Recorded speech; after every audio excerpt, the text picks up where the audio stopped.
Hello friends, welcome to Knitography. I'm Patricia and today I'm coming to you after a long walk up the mountain to my very favorite knitting spot. So I started to realize that I was really stressing myself out to make sure that I had a lot of good content and before I recorded. But I'm going to try to let myself off the hook and just pop in whenever I can just to have a chat, whether my knitting projects are changing or I have anything to share with you or if I have anything that I'm learning, but mainly just for encouragement connected to the Knitting Bag Book.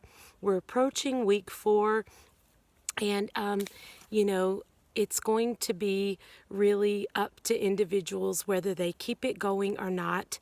But one of the things that I can continue to do to give back is just to pop in without stressing myself out with a big list or making sure that it's all, that there's perfect content, but I could just maybe give some inspiration or tell you what I'm doing. And so today I thought it's been a long time since I shared my getting out and about or took you around to see Norway. So I thought I would do that today. So when you leave the back door of my house and you cross the creek, you cross a little bridge that I think I've shown in previous vlogs, and you just climb, and I'm almost at the top.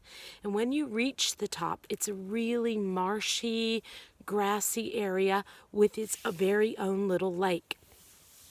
The difficulty in crossing on days like today is that really I don't like to wear my wellies when I walk, so I just wear my trainers, and getting all the way to the very top can just soak my trainers. So I climbed this spot, which I hope you've seen in the footage that I took before, while I was walking, that you see this space that I come.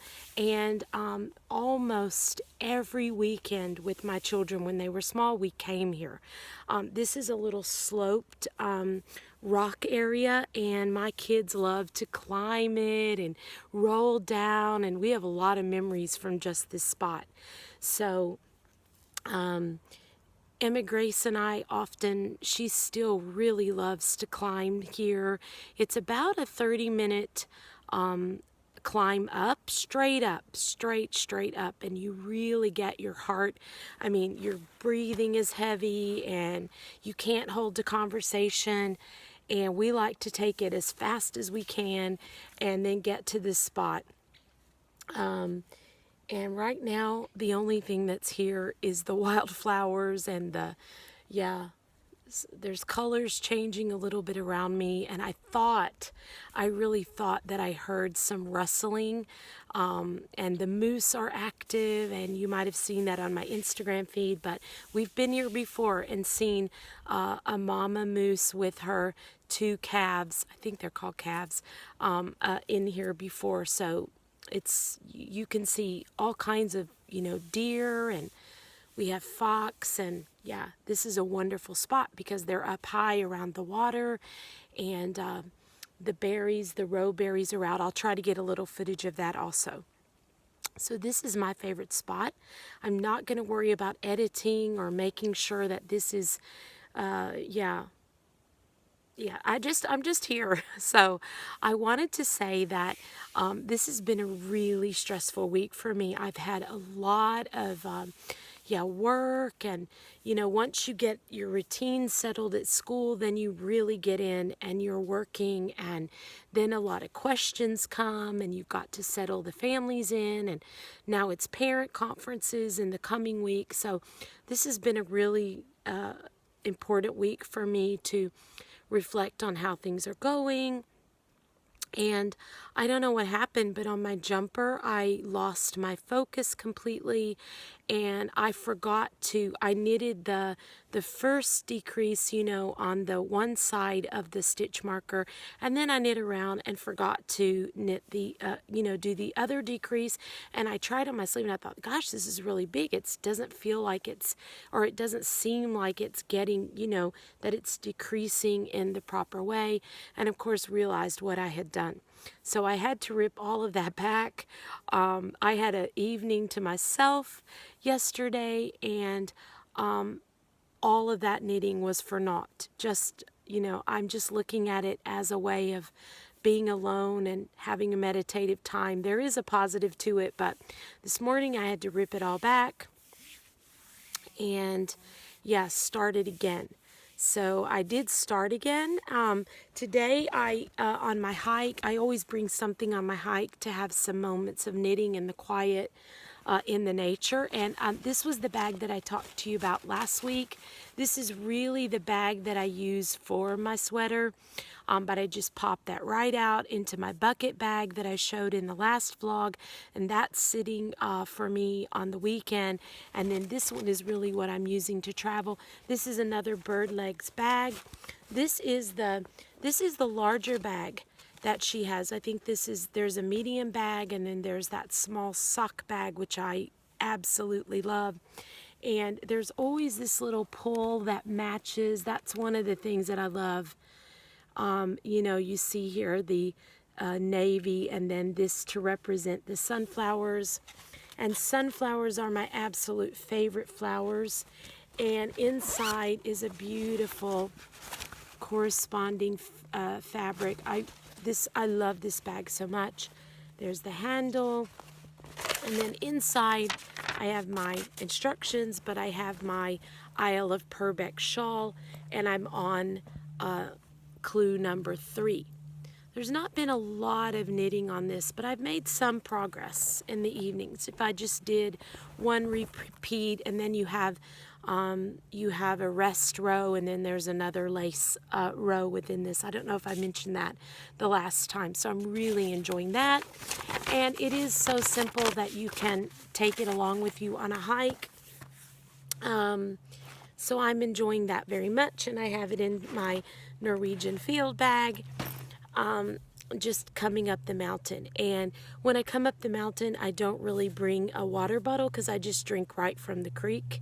So I enjoy that also. That's the water running right down the mountain from the melt. So we have beautiful water here.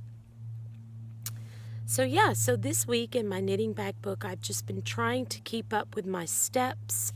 I'm kind of, yeah, like I said last week, I'm on the other side of my cold, but still have just had to get my energy back. I'm not feeling 100% with my energy, but of course I use a lot of energy at the beginning. I think we have a lot to write in our knitting bag books when it comes to giving back and thinking of other people, because as many of you know, these hurricanes and the devastation wrought by those, there's a lot of moments needed for reflection. And I hope that if you have the means, that you maybe have a way to contribute. Yeah, my home in Texas still needs support. I think what's really sad about these things is that we really are focused on them when they're needed. But then, of course, once it's over, it's like grief.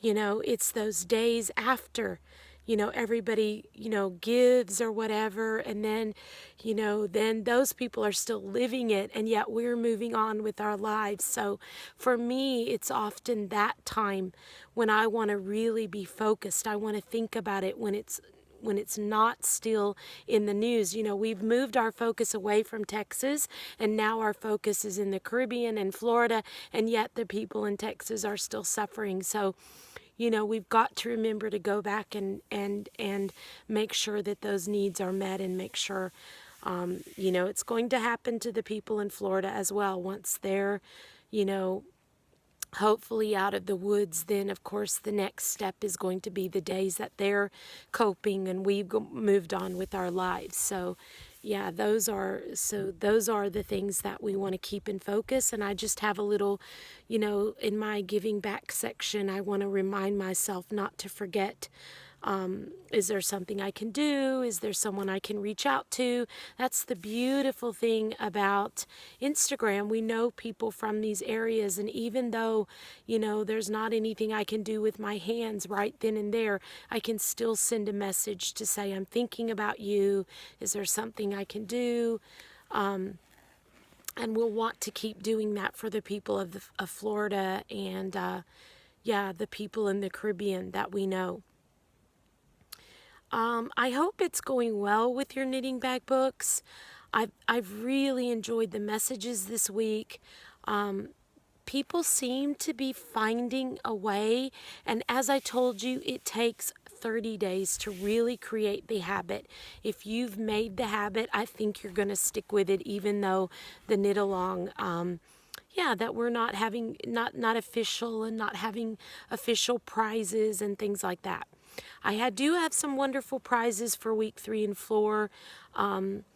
As I told you, it's arriving. I actually picked it up yesterday, so I'll be posting that on Instagram. I'd really like to know your thoughts about habit. Have you created a habit for yourself? Do you think you'll continue after the 30 days? Do you want me to keep bringing it up and inspiring you and letting you know, if it's working for me or what's not working. If that has been beneficial for you, it can be a regular feature in my vlog. I would love to continue to do that. Words often move me. I saw a really, really inspirational post that yesterday. On Fridays, I am just so exhausted. And it just seems like on Fridays there'll be some kind of post that just gives me like an energy, because when you arrive home on Friday, whatever your work is, you start your new job, you start your family job, and there's laundry to do and floors to mop and I feel like I have a real obligation on the weekend to give back to my family in ways that I'm unable to during the week because of the energy it takes for me as a teacher. So I really try to focus on the other job that I have on Fridays. So it's often a word or a reflection that I need to give me that energy to say, all right, let's pull this together and give back to your family. So I hope you will visit my project page or share something with me as a message on Instagram. And I really just want to focus on habit. Have you created a habit? Do you need to go longer to create a habit? What do you think about the knit along? I'd love your feedback. As I told you, this was a risk for me. This was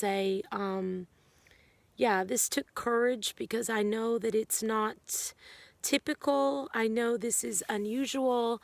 And then once you sort of share these kinds of things, people begin to know what kind of person you are and your personality and your spirit. And it's not for everyone. So a lot of people are more practical and they don't... they see it differently. So there's always the different lenses that we look at things through. And so, so I just wanted to pop in and show you my secret, hidden, very favorite, my own backyard knitting spot. And I hope you enjoy it. And I'm going to knit a little while now. And I'm going to, one day maybe I'll take you all the way up when it's really gets closer to autumn and I switch to my hiking boots. But you just keep going up the path and you come to what is truly a marshland. That's swampy and grassy, and you come to a most beautiful lake that my son learned to fish in, caught his first fish at. So it is a very, very special place, and it's right at the top of the mountain. So friends, I look forward to your connections this week. I look forward to your feedback. Post with me on the project page or Instagram, and I wish you the very best last week with your knitting bag book for the knit along. Not your last week, I hope, but your last week with the knit along. And let's focus on habit this week. Let's focus on making this go longer than the knit along. Have a wonderful week, friends.